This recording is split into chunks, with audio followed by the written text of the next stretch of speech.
kepekerjaan, dan komunikasi. Yang pertama ada budaya.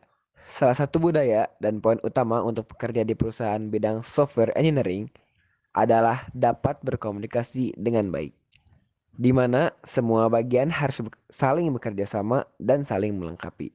Selain itu juga harus fleksibel dalam jam kerja. Struktur organisasi.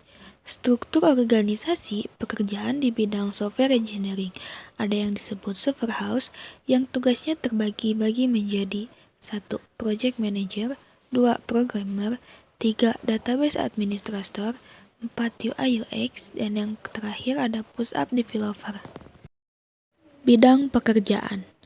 Programmer, seseorang yang mengembangkan sebuah aplikasi atau sistem pada komputer untuk membuat software maupun hardware dengan menggunakan bahasa pemrograman.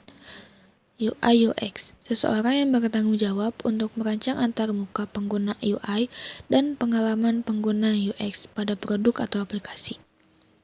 Database Administrator, seseorang yang mengatur, mengelola, dan mengamankan data di satu sistem atau lebih. Tujuannya adalah agar user bisa menganalisis data tersebut untuk kepentingan bisnis. Proses pengembangan perangkat lunak dari awal hingga akhir. Pertama, mengenali bidang software yang ingin dikembangkan. Kedua, mengetahui apa yang akan dikembangkan dari aplikasi yang akan dibuat. Dan terakhir, mewawancarai program yang sebelumnya mengembangkan sebuah aplikasi. Menghadapi tantangan. Cara untuk menghadapi tantangan teknis yang ada di bidang rekayasa perangkat lunak yaitu dengan mengenali aplikasi apa yang akan dikembangkan, fungsi opsi aplikasi serta codingannya mau bagaimana, juga dengan kolaborasi tim. Komunikasi yang baik merupakan kunci dari pengembangan perangkat lunak. Pengertian komunikasi. Menurut Ahmad S. Ruki, komunikasi merupakan proses pemindahan dan pertukaran pesan, di mana pesan ini dapat berbentuk fakta, gagasan, perasaan, data atau informasi dari seseorang kepada orang lain.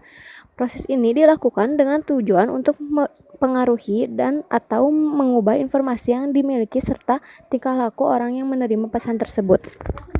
Jenis komunikasi. Pertama, komunikasi interpersonal. Komunikasi yang berkaitan dengan peristiwa pribadi, organisasi, sosial, nasional, bahkan internasional antar kedua orang. Yang kedua, komunikasi terapeutik adalah suatu sarana bagi para perawat dalam menjalin hubungan saling percaya sehingga dapat meningkatkan citra yang baik. Yang ketiga, komunikasi verbal adalah komunikasi yang menggunakan simbol-simbol verbal serta menggunakan kata dari berbagai bahasa. Komunikasi ini berupa lisan dan tertulis. Yang keempat, komunikasi nonverbal, tanpa menggunakan kata ataupun mengeluarkan kalimat dari mulut. Melakukan suatu tindakan untuk menyampaikan informasi sebagai berikut: ekspresi wajah, bahasa tubuh, sentuhan, dan penampilan. Yang terakhir adalah cara berkomunikasi.